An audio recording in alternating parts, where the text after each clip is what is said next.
Coming up, happy Labor Day, everyone. I got a few things to talk about, and I said, you know what? This can't wait until Wednesday because hopefully a lot more cool stuff will be done happen in wrestling. So instead of giving you a super long show, I'm going to give you a Labor Day special episode of Break It Down with Brian H. No, baby, that's for somebody else. We're just going to keep you right where you're at right now. It doesn't matter what you think. The Wrestling Realm presents Break It Down with Brian H. Hello, ladies and gentlemen. Welcome to this edition of Break It Down with Brian H. I'm your host, Brian H. Waters. This show, of course, is brought to you by the Wrestling Realm. Do me a favor right now before we get started.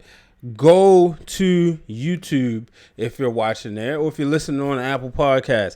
Hit the subscribe button. If you're on Apple, drop a 5-star rating. If you're on YouTube, simply subscribe to the page and tell your friends about it. Give me a shout out on Twitter. And I promise you, if you're a new subscriber, give me a shout out at Wrestling Realm at Brian H. Waters. And I promise you, I'll give you a shout out on the next show. Folks, as they say in the church world, not going to be before you very long, but it's just a few things that I wanted to discuss in the world of professional wrestling. So I'm going to start off with the big thing that has been making its way around wrestling in general and the IWC, and that is the fact that the WWE has decided that these wrestlers, or some way say independent contractors, are no longer allowed to profit off of their names. What does this mean? That means no more Twitch for wrestlers. Vince McMahon apparently sent out a memo stating they had 30 days, and they had to get off Twitch. They had to get off Cameo, and probably for some of them too, maybe YouTube. And the internet had a problem with that. They said, oh, Vince can't do that. Legally, he can't do this. Even former United States presidential candidate Andrew Yang said it. I think that's his name. If I didn't pronounce it right, forgive me. But even he said that, you know, this isn't right. How can Vince McMahon do this?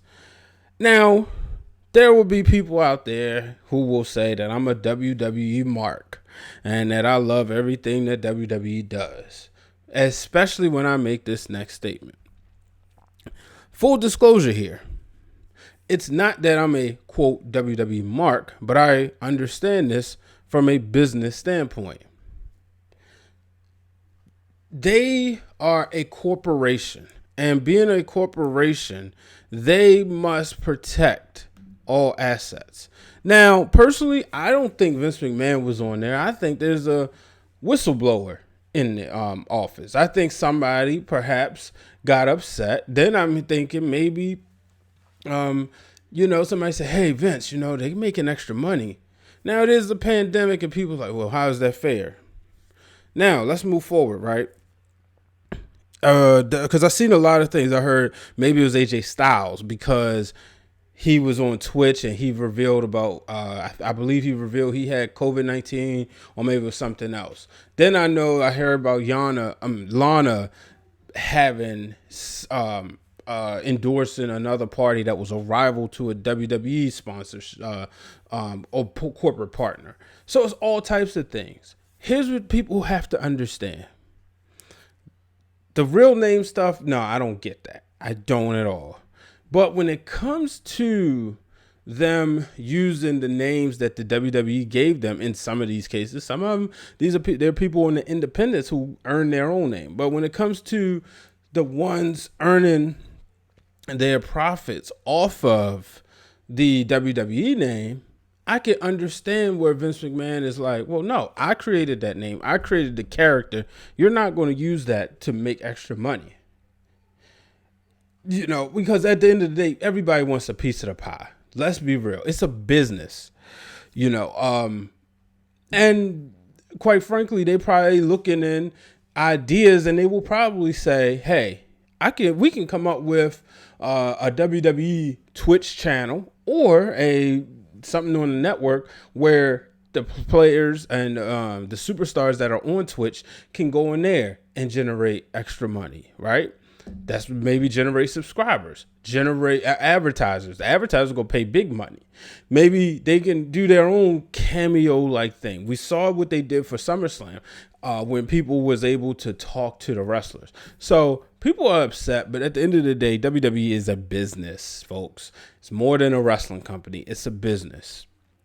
Like I said, the independent contractor stuff, I don't know how they get away with it. I really don't. I don't understand how they get away with not being able to give the wrestlers benefits. But, the precious AEW, remember when everybody said, or AEW said they were going to give away, wrestlers were going to have benefits and stuff. Maybe we was thinking that would change the game. Maybe it will, maybe it won't. Only time will tell. I told people in the Wrestling Around Facebook group that I would share a story. This happened to me similar, not as big of a deal, but when I worked at ESPN, I don't ever plan to go back there. And this is truth, it's not libel. I'm not, destroying the company. But when I worked at ESPN back in 2015, I got an email one day. The email said conversation and connect. Now, ESPN being such a big company, it's never unusual for someone to randomly email you and say, hey, let's meet up and let's talk about XYZ. Maybe you have this idea, maybe you have that idea. Let's connect, because you also rotate. If you're a production assistant, you rotate. So I had the meeting, and it was about an hour before my shift was supposed to start. I go in the meeting. It was not a conversation or connect. It was a gentleman. I don't remember his name, don't remember his position, but he told me that they had came across a blog of mine. On my blog, I have wrote 2 sports articles. Now, mind you, ESPN was paying me to produce content. They were not paying me for my opinion. I wrote 2 blog entries. One said, thank you, Torrey Smith, for the memories. At the time, I was both a Dallas Cowboys fan and a Baltimore Ravens fan. And DeMarco Murray had just left after he had a record-setting season, franchise record-setting season. So I said, bye, DeMarco, go fly with the Eagles. I was upset. Well, they told me I couldn't do that. They said, look, you work here. We don't know if, but we're sports, and we don't know how much money you're making from this. But if it's worth it, you can, we can part ways or whatever.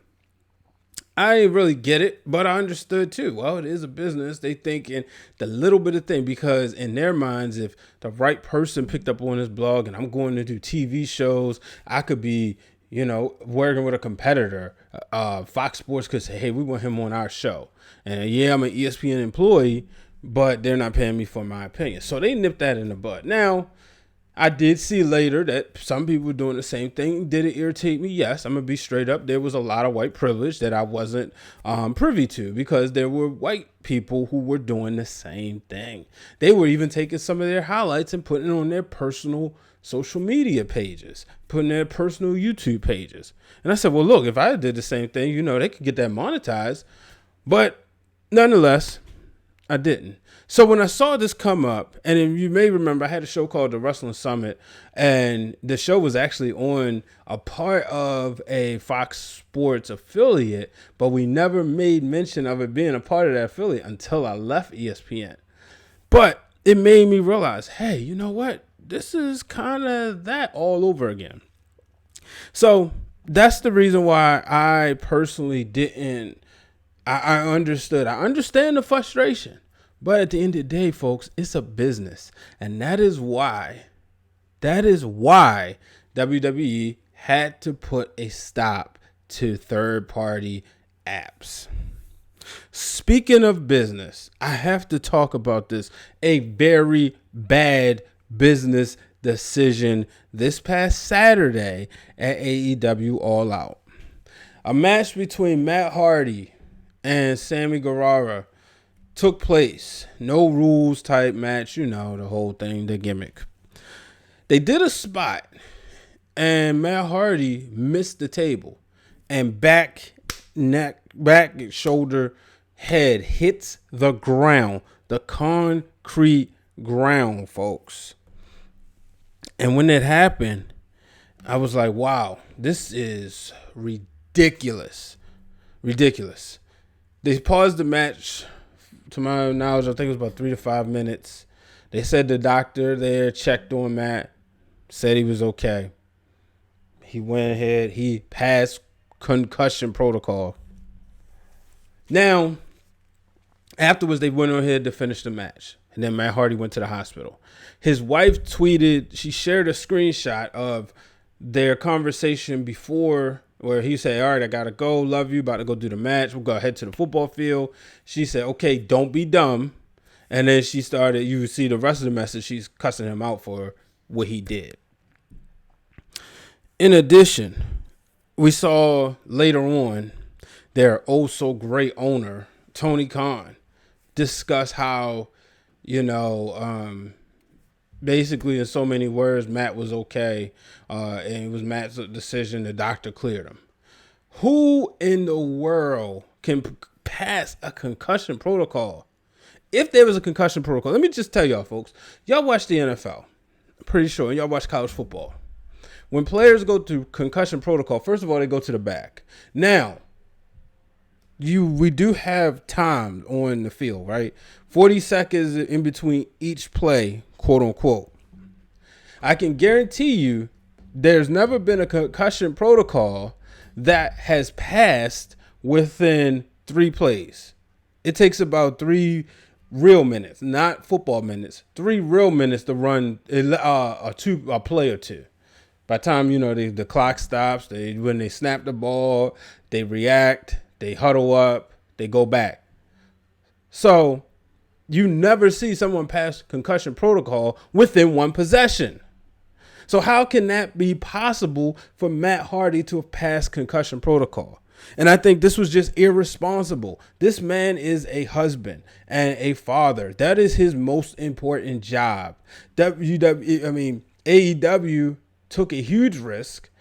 No, and there's no way you make that decision. Tony Khan should be smarter than this. His dad is an owner of an NFL franchise that apparently a lot of people are leaving and not having good things to say once they leave. By the way, thank you for Calais Campbell. So you see all this happening and you're like, how in the blue hell could they do this in 2020? We talk about wrestlers don't even use chair shots to the head anymore. But of course, AEW had something to prove. So they did a chair shot to the head when Shawn Spears hit Cody. But and it's just so annoying. And this is coming from a guy who claimed that Double or Nothing blew WrestleMania out of the water. And here's my problem with Tony Khan. He has literally become the most annoying person in professional wrestling to me, folks, because every chance he gets, he feels the need to take a shot. He seems like a child who was given a lot of money and then decided to create a wrestling program because he wanted to. And yeah, they say, oh, well, he knows so much. I listened to Shawn Spears on my good friend Kelsey Nicole Nelson's show, Listening with K&N. And she said, and Shawn talked about how much Tony Khan knew and whatnot. Guess what? We all do. All wrestling fans do. If the way we love it, we tend to pick what we remember. That doesn't make you a smarter wrestling fan. And when I say smarter, or let's just say a smarter person, that doesn't make you a bigger wrestling fan. Yeah, I got championship belts. This is my thing, right? And then there may be a fan who can't afford that, but that doesn't make me a bigger fan than that. I may watch it, so that's one thing. And people look at Tony Khan, oh, he's such a big fan, and the boys are taking advantage of him. So I thought that was ridiculous. I really did. I thought it was ridiculous and very irresponsible. Very irresponsible for him to go out there and say that. For Matt Hardy to continue the match, you have to protect the talent from themselves. You do. You know, Matt Hardy's a competitor. He's going to want to finish the match. He believes he's stronger than death. But guess what? Everybody's going to have that day. So you got to have, and I don't understand what the doctor was doing. As far as I'm concerned, that doctor ought to be suspended from professional wrestling. That's the way I feel about that. And I wonder, what did the hospital say? Because he went to the hospital, not a medical facility. So I'm wondering, what did the hospital say? What did they have to say about that? Absolutely ridiculous. And if this is a shoot doctor, somebody needs to challenge him on that. Because that shouldn't happen. AEW could have had a Owen Hart situation on their hands where a wrestler died as a result of something that was supposed to happen during the show. That could have been it. And this would have been a whole different show. Probably wouldn't have been the show today. But that's the problem.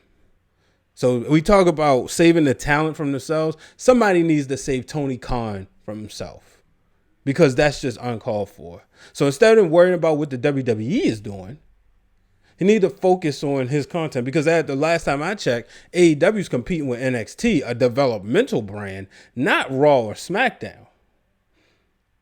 And so that's the way I feel, folks. As you see, that really annoyed me. Like, seriously, I just don't understand how you continue the show. I don't. And speaking of annoying, and I'll get to some wrestling content, but I got to talk about this. Good old JR. Jim Ross. Oh boy. So he made a comment about Anna Jay, and he talked about he was, basically wishing there would have been a wardrobe malfunction. This is 2020. The women have accepted it far longer than they should have. Comments like that. I remember a couple years ago, maybe last year, I had Chad from View from the Top Rope on here. And we discussed how Mandy Rose and Jimmy Uso were in the storyline. And he brought up a great point, because we started getting edgy again. And he said, if we're going to do edgy with the women, I want to see edgy with the men. I want to see Finn Balor in his robe teasing the ladies. What JR did was uncalled for. Left a bad taste in a lot of people's mouth. You could say lighten up. No. That young woman has parents who are listening to the show. She just wants to go out there and wrestle. For her to be objectified, it's just ridiculous. And people can say what they want about me. Oh, it's easier for you to say that because you're married. How you would probably say the same thing, whatever. I'm not going to sit up here and lie and act like I didn't. But as we move forward and we listen, we learn that a lot of our behaviors wasn't right. And that's the thing about Jim Ross. God knows, I understand he lost his best friend few years ago. He lost his best friend. And I know they do the Blue Chew commercials. I know he wants to have company. But that type of stuff, was saying that on air during a wrestling match, was uncalled for. There's no doubt about it, they're beautiful ladies. But that's the thing that has to stop, is it's just guys being guys. Because if ladies was doing the same thing, you would have a whole different message for them. Man, I tell you. But I'm going to go ahead and take a break. I'll be back after this. How do you feel? No, I think it's a good move. The WWE is desperately in need of star power. I think the WWE is at a phase right now where they've taken the approach of, let's try to start to make new stars. Let's try to push some of these younger characters just to get people familiar, especially during a downtime like this. With everything they had going on with the Thunderdome, the approach, and even the main event itself with Randy Orton and Drew McIntyre. I think seeing Roman is going to help boost what they're trying to do next. But it was a good way to bring him back, in a way that was special, not just him just popping back up saying, I'm back. So, well, it wasn't bad. I don't know if it was a heel turn or not, because he did attack both guys, but it might be Roman just being in the middle. but it was good for what it was. To Dwayne's point, they need star power. I think a lot of us do miss Roman, miss what he brought to the table. I actually like the shirt he had on as well, and for what it was, to end out the show, it did its job. I thought it was cool. He came back. I did miss him. I What? thought he had nice. I did. I'm like, y'all, I don't hate Roman Reigns. I really don't. I thought what he did at WrestleMania was phenomenal. I enjoyed every bit of it, of him not being there. It was great. And I'm glad that he's healthy. I'm glad that he's back. I just wish it was tomorrow night. You didn't see that coming because I didn't think Roman Reigns was coming back for a while. Yeah. But with that being said, I mean, when they said never saw it coming, I figured something would be like Sister Abigail into the picture, but I didn't see Roman Reigns. Dre, we all know you was hoping it was CM Punk. No. Oh, the chump. What do you mean, CM Chump? Waste of money. The chump ain't coming back. All right, I'm back, ladies and gentlemen. Just want to remind you, make sure you subscribe to the YouTube channel. That was our SummerSlam post show where we discussed Roman Reigns being back, and that brings me right into this next segment, folks. Roman Reigns has been a man of little words because he simply doesn't have to talk as much. But we saw this Friday on SmackDown that he has a new #1 contender, and that is his cousin, Jey Uso. A lot to unpack here. The original match was a fatal 4-way match. Sheamus, Big E, Matt Riddle, and King Corbin. So anybody who's been watching wrestling almost was certain Sheamus and King Corbin wasn't going to win the match. Big E, a lot of people was like, no, it's too soon because you could potentially see a slow build for him becoming Universal Champion. Nobody believes Roman is going to lose his first championship match. Not with Paul Heyman. He's not going to get the Sasha Banks treatment. So then we move up, and then you think about Matt Riddle. Me personally, I said, well, if Matt Riddle loses, it wouldn't hurt him because you kind of believe that he's somebody that they got some huge plans for anyway. So you don't, in the viewer's eyes, it may hurt him, but they would make it work. Just don't feel the same way about Big E, right? But what WWE did was they had Sheamus take out Big E, and he gave him his move right on the limo or the Lincoln Continental, like they used to do in the Attitude Era. So Big E's out of the match. Well, Jey Uso's awarded. Now you saw Jey's interaction with Roman during the show backstage, and it was kind of like Roman had that, oh, I'm with the cool people now. I ain't got time for your silly stuff. Yeah, we family. I love you, but nah, bro. And Jey was excited. He's like, well, we're going to catch up. Then he went to thank him. He said, well, let's see what you can do by yourself. And so when Jey Uso won the match, I thought this was great. I look at it as a potential setup for a long storyline where Roman maybe could be the black sheep of the family. And then this could lead us into Roman and Rock at WrestleMania. Jey Uso, we obviously don't believe he would be champion. I mean, I wouldn't bet on it. I think the odds would be, 1,000,000 to 1. But what if he did win the Universal Championship, right? How cool would that be? I just don't see it happening. I think this would be good for Roman. We got 4 weeks to build. I think 3 to 4 weeks to build up to Night of Champions. So I think that's cool. Just where do they go from here? That's what I'm trying to figure out. That's what I'm trying to figure out. But I'm excited for it. I do think that this would be good for everybody involved. So, but then the breakup finally happened. And I had my friend Blake text me, was I okay? Was I crying? And that was Sasha Banks and Bayley. I love the way the finish happened. I'm checking on my computer right now to see if either lady have tweeted, because the last time I checked, nobody has said anything. Sasha still hasn't tweeted, and Bayley still hasn't tweeted. I love it. So during the match, Sasha got her knee injured, and she tried to will her way through. Reminds you of Bret Hart and Owen in their match against the Quebecers at the Royal Rumble 1994. Well, after they had Shayna up,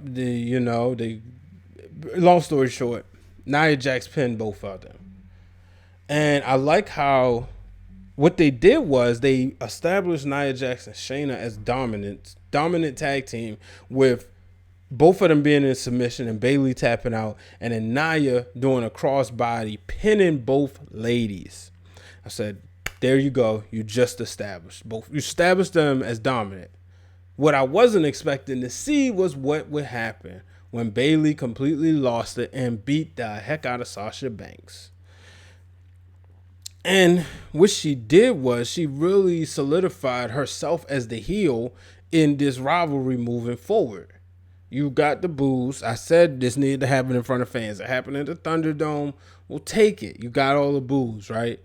So then I'm like, all right. She beat her up. Cool. So then when she kept attacking the knee, I said, all right, so that's about a few weeks out. Whatever. But then when she attacked the neck, I said, oh yeah, Sasha's going to be out for a while. We could essentially say she broke her neck, right? Kayfabe. So, but I love the way this was executed, because I definitely thought that they booked themselves in the corner. I thought they ran too soon with them losing all their gold, essentially, except Bayley. And I was like, no, you could have ran this deeper. But I like the way this is going. And if I'm booking, Sasha wins the Royal Rumble. Now, my bro, Antonio Banks has said this question. Would it be bigger if Sasha won at the Elimination Chamber and retained at WrestleMania? And I said, because he brought up a good idea. Bayley could bring up the point that Sasha never retains the championship. We kind of saw this with the Usos never getting on the WrestleMania card. And they did eventually, but they lost to the Bludgeon Brothers. So you could look at it like this could be it. Or I'll go with the obvious, and she wins the Royal Rumble. I think that Sasha winning the Royal Rumble would add that element and just add something else to her resume that she deserves. She's been in the Money in the Bank. She's been in the Elimination Chamber. She's been in Hell in a Cell. She's only won the Elimination Chamber match. So I think this right here would be needed. Let her win this, win the Royal Rumble, and then go on and defeat Bayley at WrestleMania, and then we'll get the long Sasha Banks run. There was talks out there that she wants to be a mom, and rightfully so. So I would love to see her get this done, so she would add that element. I mean, if Sasha Banks retired right now, couldn't wrestle, God forbid, she's a Hall of Famer. 5 or 6 time WWE Women's Champion, regardless of how long she's had that, 2-time Tag Team Champion, NXT Champion. She's a Hall of Famer, revolutionized everything. But we want to see Sasha get a legitimate run, and that's where I think this happens. This feud is going to be phenomenal, and I love the fact that neither lady has tweeted since then, because what this does is this adds suspense. When you're watching, you can't wait till tonight on Raw or Friday on SmackDown, because you're wondering, what are they going to say? What's going to happen? So that's where I am with that, folks. And I'm just wondering, as we move forward, what happens? I am also interested to see Nia Jax and Shayna moving forward. Will they start to eventually like each other, or will they get in each other's way?